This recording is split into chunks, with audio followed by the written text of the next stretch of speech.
Haleluya, puji nama Tuhan. Shalom saudara-saudara yang terkasih dalam Tuhan Yesus Kristus. Kembali kita berjumpa dalam ibadah MAP Virtual Church. Dan saya percaya bahwa dimanapun hari ini saudara yang menyaksikan ibadah ini, saudara akan terima kebaikan dari Tuhan Yesus Kristus. Dan sama-sama boleh angkat tangan saudara yang terima kebaikan Tuhan Yesus Kristus. Kita kasih tepuk tangan yang paling luar biasa bagi Tuhan Yesus Kristus. Sama-sama teduhkan hati kita, tundukkan kepala, kita satu dalam doa. Bapa di surga, terima kasih hari ini Tuhan, kami mau nyatakan syukur kami betapa baiknya Tuhan di dalam hidup ini. Dan sungguh semua hal yang telah kami terima sampai hari ini, kami percaya itu semua karena pertolongan, karena campur tangan Tuhan. Dan siapapun yang bersama-sama Tuhan hadir dalam ibadah ini Tuhan, kami percaya Tuhan yang akan menyatakan kebaikan-Mu, menyatakan kasih-Mu, anugerah-Mu. Bahkan kami percaya mujizat Tuhan pasti dinyatakan dalam kehidupan kami. Dan setiap keluarga yang hadir Tuhan saat ini juga kami percaya Tuhan memberkati apapun yang jadi kebutuhan, keperluan mereka Tuhan.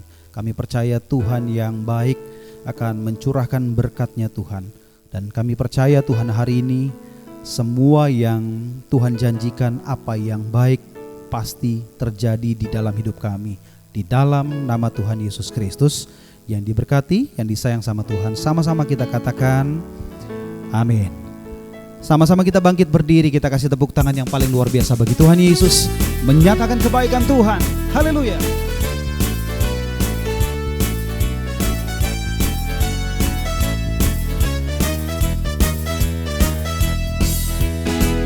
Tiada berkesudahan kasih setiamu Tuhan, selalu baru rahmat-Mu bagiku.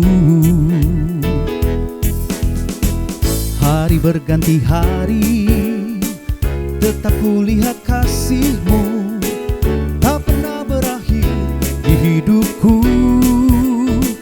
Tuhan Yesus baik, sungguh amat baik, untuk selama-lamanya.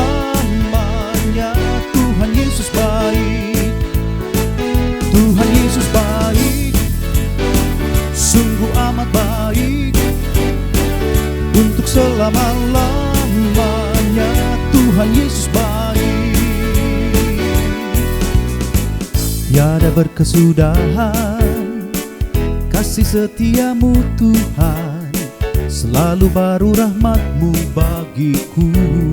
Katakan hari boleh berganti, hari berganti hari, tetap kulihat kasih-Mu, tak pernah berakhir di hidupku.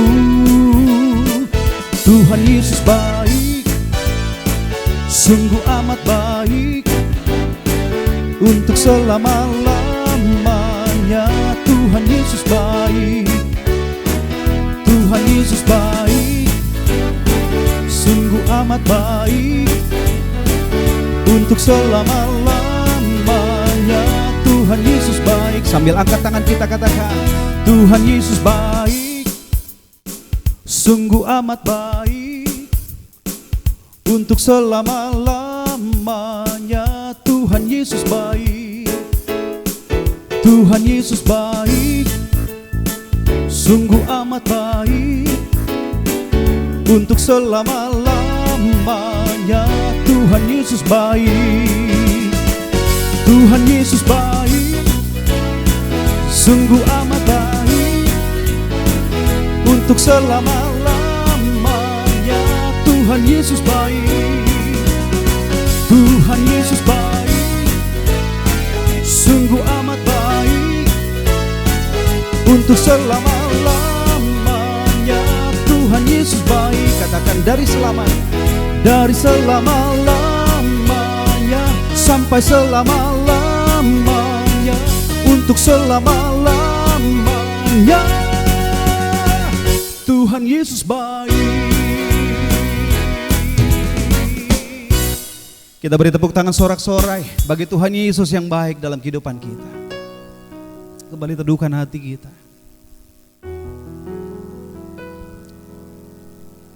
Terima kasih buat kebaikan-Mu, buat kesetiaan-Mu di dalam hidup ini. Kami bersyukur memiliki Tuhan yang setia. Apapun yang kami hadapi, situasi yang kami lihat, kami percaya Tuhan selalu ada di pihak kami. Terima kasih Tuhan.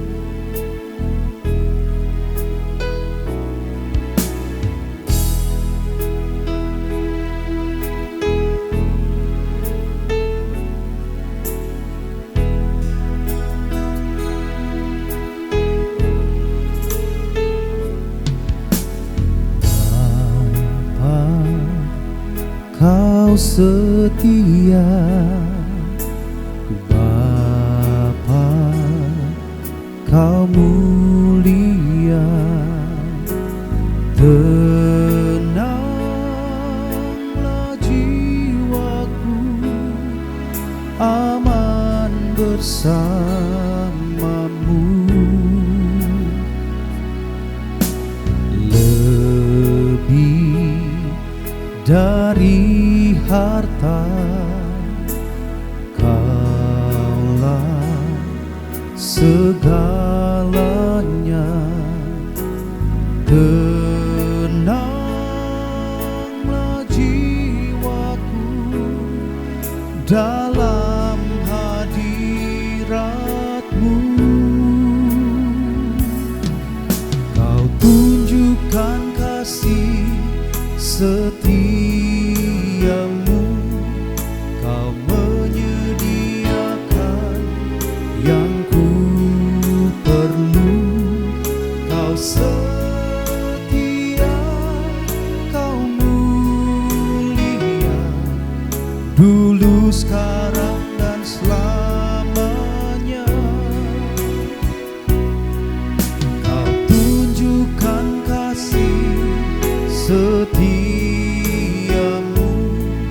Kau menyediakan yang ku perlu.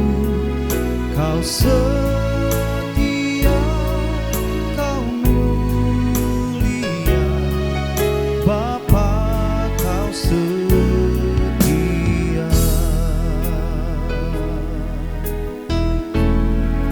Katakan lebih dari harta. Lebih dari harta, Allah segalanya.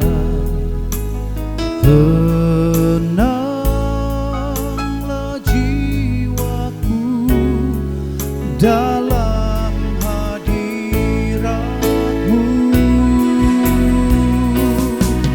Kau tunjukkan kasih setiamu,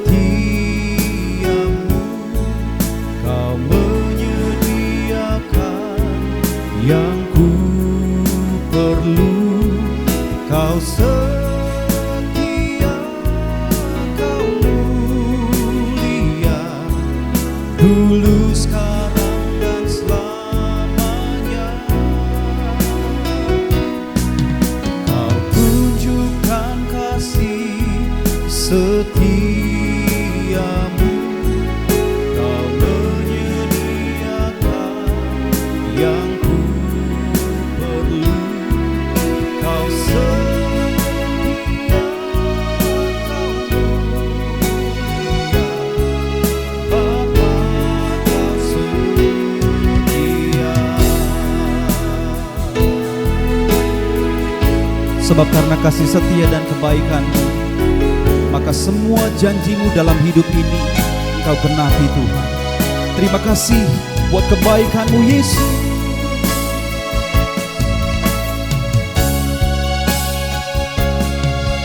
Kau tunjukkan kasih setiamu,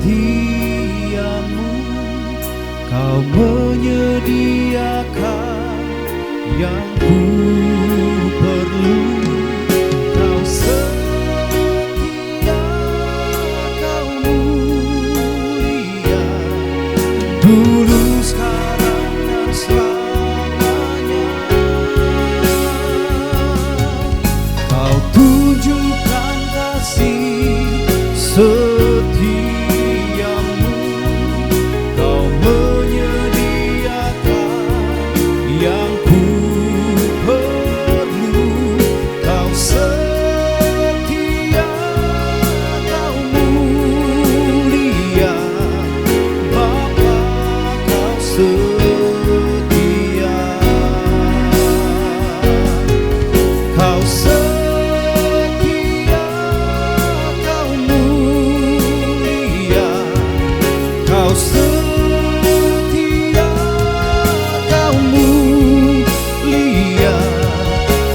setia, Kau mulia, Bapa, Kau setia.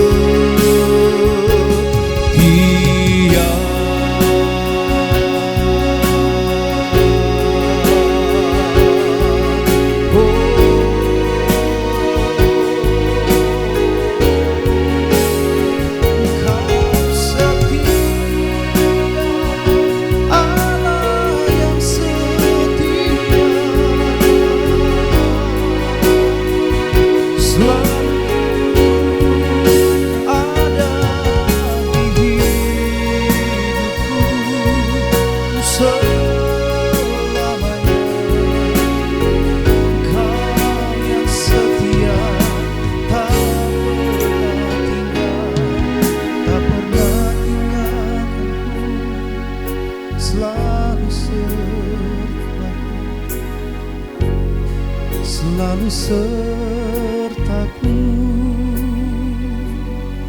Terima kasih, terima kasih,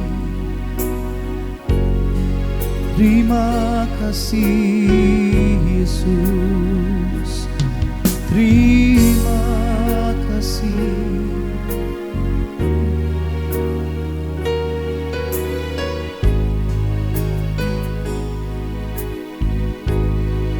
Begitu banyak campur tangan-Mu dalam hidup kami, Tuhan. Di setiap langkah hidup kami melihat bukti kasih setia Tuhan terus dinyatakan. Apapun hari ini yang kami hadapi, Tuhan, kami percaya Tuhan ada di pihak kami. Tuhan tidak pernah meninggalkan kami. Terima kasih Tuhan, terima kasih. Kami bersyukur buat kasih setia-Mu, Tuhan.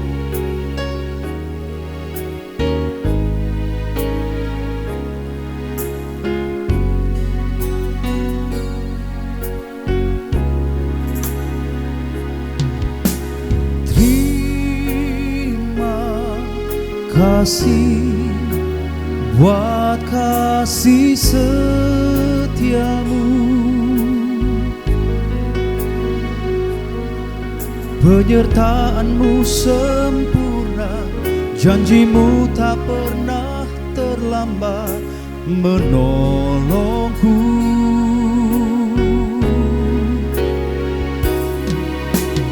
Terima kasih, ku berterima kasih buat kasih setia-Mu di dalam hidupku. Mari buka hatimu, angkat suaramu bersama-sama, katakan, nyatakan syukur kita. Terima kasih buat kasih setia-Mu. Penyertaan-Mu sempurna, janji-Mu tak pernah terlambat menolongku.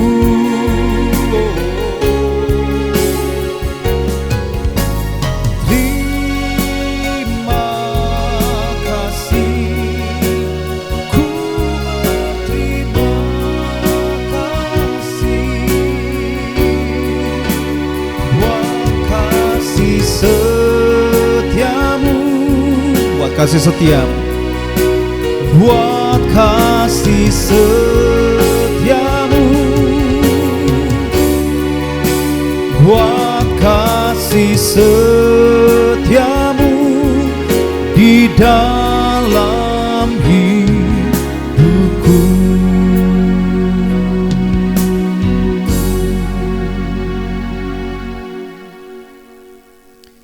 Kami siapkan hati kami Tuhan dengar firman-Mu. Firman-Mu mengajar, menyatakan kesalahan, memperbaiki kelakuan, mendidik setiap kami dalam kebenaran. Firman-Mu ya dan amin. Kami percaya Tuhan buka, sederhanakan setiap kata kalimat agar kami dapat mengerti dan melakukannya dalam hidup kami. Di dalam nama Tuhan Yesus Kristus, haleluya. Yang diberkati sama-sama kita katakan, amin.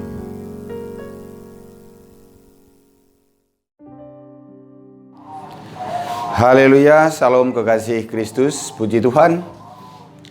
Kita sudah memuji dan memuliakan Tuhan melalui pujian dan penyembahan. Saya percaya Tuhan hadir di atas pujian dan penyembahan untuk memberkati kita semua. Dan saat ini kita siapkan hati kita untuk mendengarkan kebenaran firman Tuhan, sehingga melalui kebenaran firman Tuhan ini setiap kita boleh dituntun oleh firman ini untuk melakukan apa yang baik, yang benar, yang berkenan bagi Tuhan di dalam kehidupan kita sehari-hari. Karena tanpa firman kita ini seperti hidup tetapi bukan hidup, ya, seperti mayat hidup kalau bisa dibilang seperti itu. Sebagaimana orang percaya kalau tidak hidup oleh firman berarti hidup oleh dunia. Nah, oleh dunia ini tidak akan pernah berkenan dan menyenangkan hati Tuhan. Artinya hidup kita akan sia-sia. Nah, saudaraku yang dikasihi Tuhan, makanya mulai hari ini ya kita tetap harus terus ya bersekutu dengan Tuhan, berhubungan dengan Tuhan melalui firman, melalui penyembahan, melalui doa-doa kita. Nah, hari ini kita belajar mengenai konflik dalam keluarga. Tema kita konflik dalam keluarga. Saudaraku, mari siapkan hati kita, mari bukakan pikiran kita untuk mendengarkan kebenaran firman Tuhan ini. Kita baca di Efesus 6 ayat 1 sampai 5. Efesus 6 ayat 1 sampai 5 dikatakan begini. Hai anak-anak, taatilah orang tuamu di dalam Tuhan, karena haruslah demikian. Hormatilah ayahmu dan ibumu. Ini adalah suatu perintah yang penting, seperti yang nyata dari janji ini, supaya kamu berbahagia dan panjang umurmu di bumi. Dan kamu bapak-bapak, janganlah bangkitkan amarah di dalam hati anak-anakmu, tetapi didiklah mereka di dalam ajaran dan nasihat Tuhan. Hai hamba-hamba, taatilah Tuhanmu yang di dunia dengan takut dan gentar dan dengan tulus hati, sama seperti kamu taat kepada Kristus. Nah, dari firman Tuhan ini, saudaraku yang dikasihi Tuhan, mengenai konflik keluarga ini, kita tahu bahwa di dalam satu keluarga itu, kalau suami istri belum termasuk anak-anak, berarti ada dua pribadi yang berbeda, yaitu antara suami dan istri. Dan masing-masing ini kita tahu memiliki cara hidup yang berbeda, cara pandang yang berbeda, karakter yang berbeda. Nah, yang satu sama lain itu harus ada penyesuaian, harus ada adaptasi. Kita tahu hal sekecil apapun bisa menjadi konflik kalau masing-masing tidak menyesuaikan diri. Hal sekecil apapun itu bisa, itu memicu konflik di dalam rumah tangga, di dalam keluarga, ya. Kalau masing-masing itu suami atau istri tadi tidak menyesuaikan diri, tidak beradaptasi, ya. Kalau ada anak-anak, ya dengan anak-anak itu semua harus beradaptasi di dalam satu keluarga itu. Nah, faktor penyebab timbulnya pertengkaran di dalam keluarga ada beberapa faktor, tetapi faktor umum adalah kesulitan beradaptasi dengan perbedaan yang ada. Inilah faktor utama terjadinya konflik di dalam keluarga itu. Satu sama lain sulit untuk beradaptasi dengan perbedaan-perbedaan yang ada pada diri masing-masing, baik orang tua atau ayah atau bapak, baik ibu, baik anak-anak, ya, memiliki perbedaan-perbedaan pola pikir, ya, gaya hidup, karakter. Makanya tadi firman Tuhan tadi menyatakan, hai bapak-bapak, hai anak-anak, dulu dikasih tahu bahwa kamu harus taati orang tuamu di dalam Tuhan, karena haruslah demikian. Nah, jadi ada patronnya, ada panduannya, yaitu taati orang tuamu di dalam Tuhan. Apa maknanya di sini? Artinya orang tua itu, ya, melakukan segala sesuatu di dalam keluarga kepada anak-anak itu harus sesuai dengan perintah Tuhan.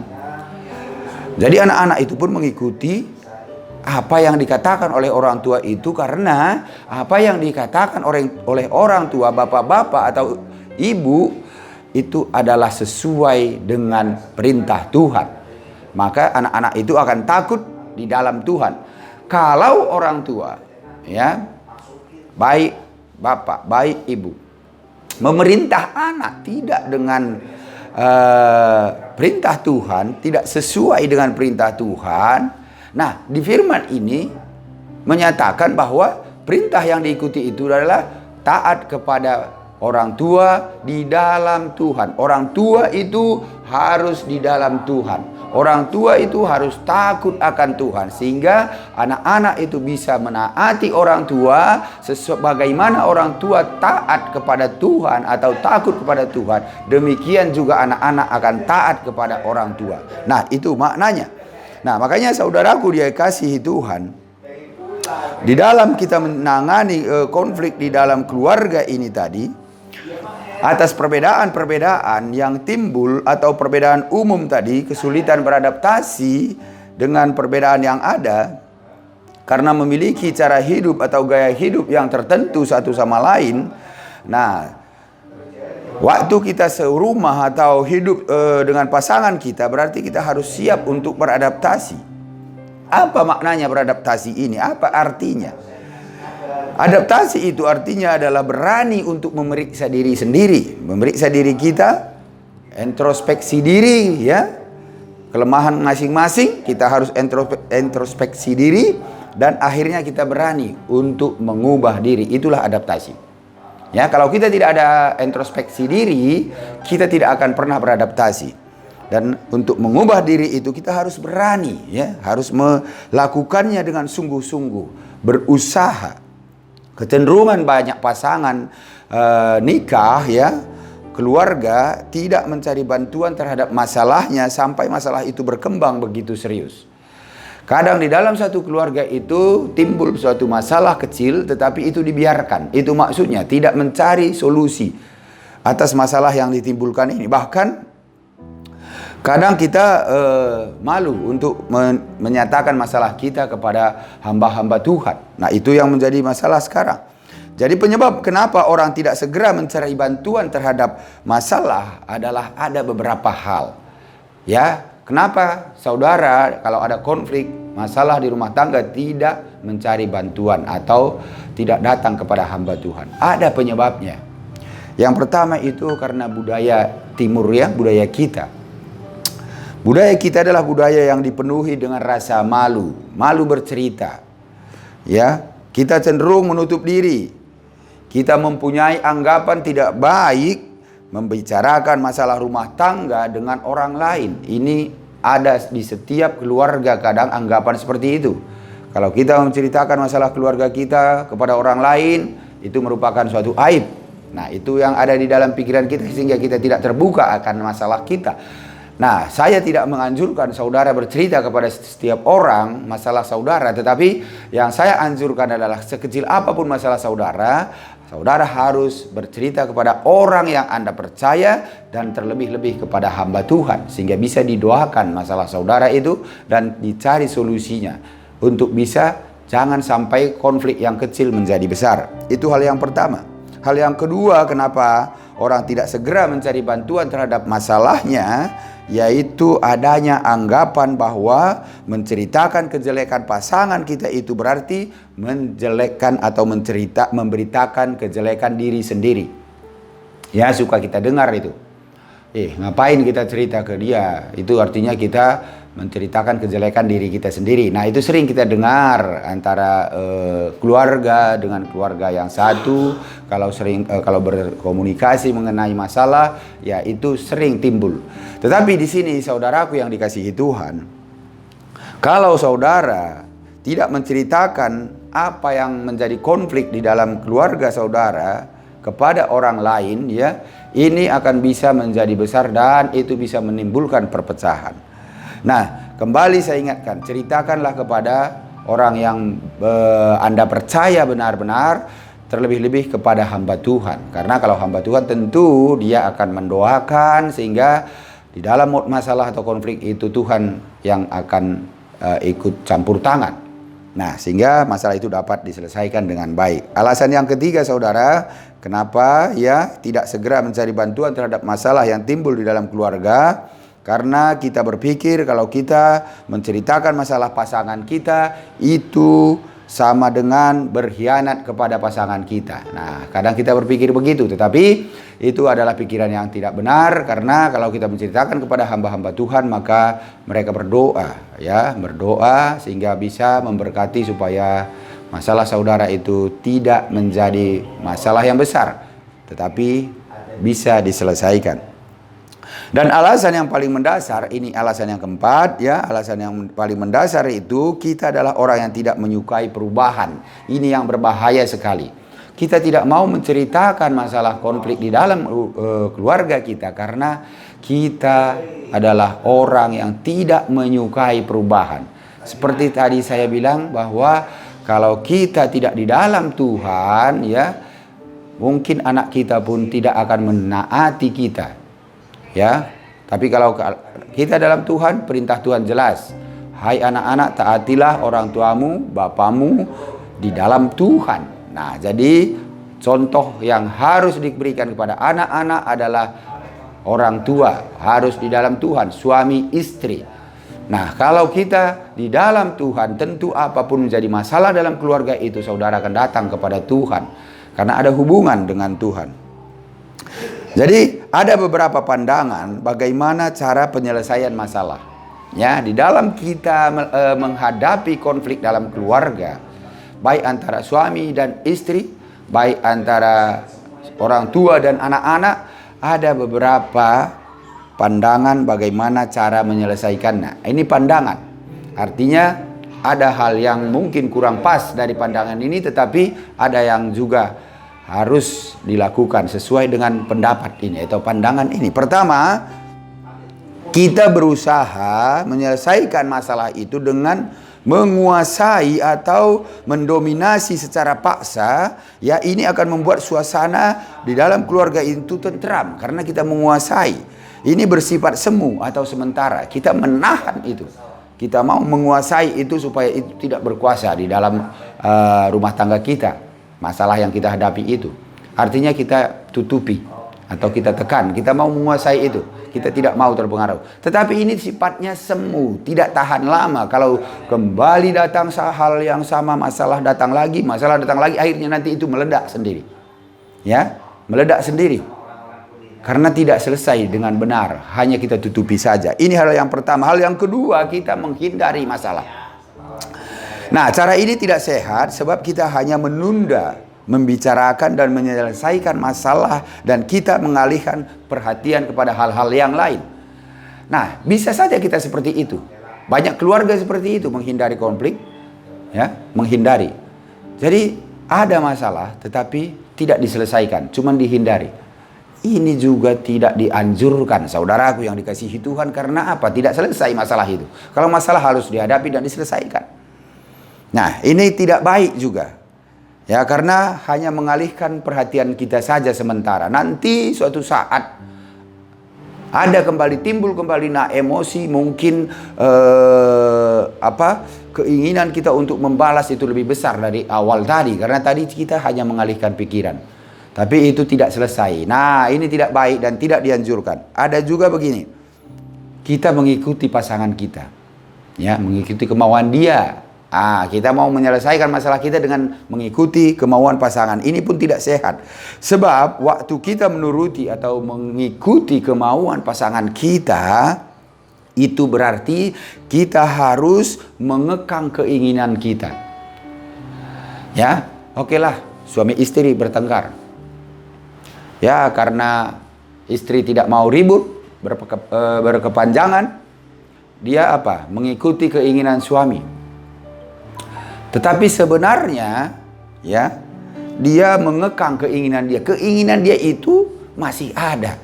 Sebenarnya masih mau dia seperti apa yang dia inginkan. Tetapi hanya karena melihat situasinya supaya jangan menjadi ribut besar atau hal-hal lain terjadi, dia mengekang keinginan dia. Nah, ini artinya kita tetap seperti tadi, menimbun. Ya, menimbun keinginan kita tadi, dan suatu saat nanti meledak itu karena tidak diselesaikan atau tidak terbuka untuk mencari solusi bersama. Itu juga kurang baik. Ada hal lain yaitu kompromi. Nah, ini suami ya dan istri kompromi. Masing-masing mengurangi tindakan atau tuntutannya masing-masing, akhirnya dapat mencapai titik temu. Ini hal yang boleh dilakukan. Ya, kompromi kita. Cari titik temunya supaya apa? Masalah itu bisa diselesaikan. Antara suami dan istri cari titik temu, kompromi. Antara orang tua dan anak cari titik temu, kompromi. Nah, ini salah satu hal yang baik juga. Tapi hal yang lebih baik, hal yang keenam ini, yaitu bekerja samalah. Ya, bekerja sama. Kedua belah pihak berusaha memenuhi kebutuhan masing-masing dan memikirkan solusinya. Bekerja sama untuk mencari solusinya. Ini hal yang baik. Tetapi untuk bisa bekerja sama antara suami dan istri atau antara orang tua dan anak, ada beberapa hal yang harus dilakukan. Yang itu pertama, harus mengakui dulu bahwa memang ada masalah di dalam keluarga, ada konflik. Jangan dianggap tidak ada. Itu harus diakui supaya bisa kita bekerja sama mencari solusi masing-masing. Kalau satu mengatakan tidak ada masalah, yang lain bilang ada masalah, ya itu tidak bisa dicari solusi. Tetapi harus bersama-sama pertama mengakui adanya konflik di dalam keluarga itu. Ya, ini hal yang pertama. Kedua, setelah kita mengakui, baru kita mengkomunikasikan dan mengakui keinginan atau kebutuhan kita masing-masing. Apa yang diinginkan itu yang perlu disampaikan. Terbuka sifatnya. Apa yang suami mau dikemukakan. Apa yang istri mau dikemukakan. Apa yang anak mau dikemukakan. Ya, dengan tentu itu dengan baik ya, bukan dengan emosi. Saling mengemukakan apa yang menjadi keinginan masing-masing. Nah, seterusnya baru memikirkan alternatif penyelesaian dan dampak terhadap masing-masing pihak.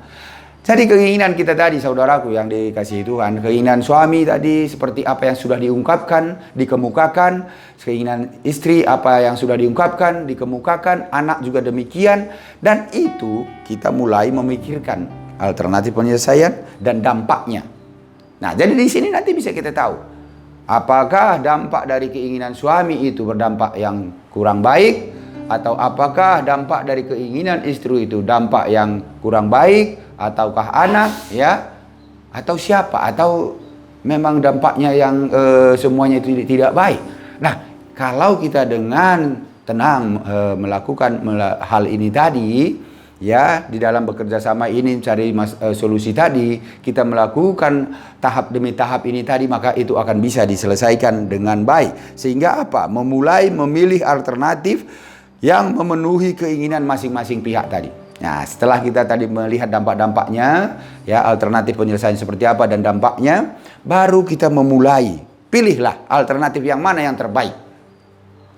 Ya, yang tadi sudah mungkin ada 1, 2, 3 alternatif dari setelah bersama-sama bekerja sama untuk mencari solusi tadi. Pilih alternatif yang mana yang terbaik. Nah, terakhir baru apa? Melaksanakan. Laksanakanlah apa yang sudah tadi dicari solusi dengan bekerja sama tadi.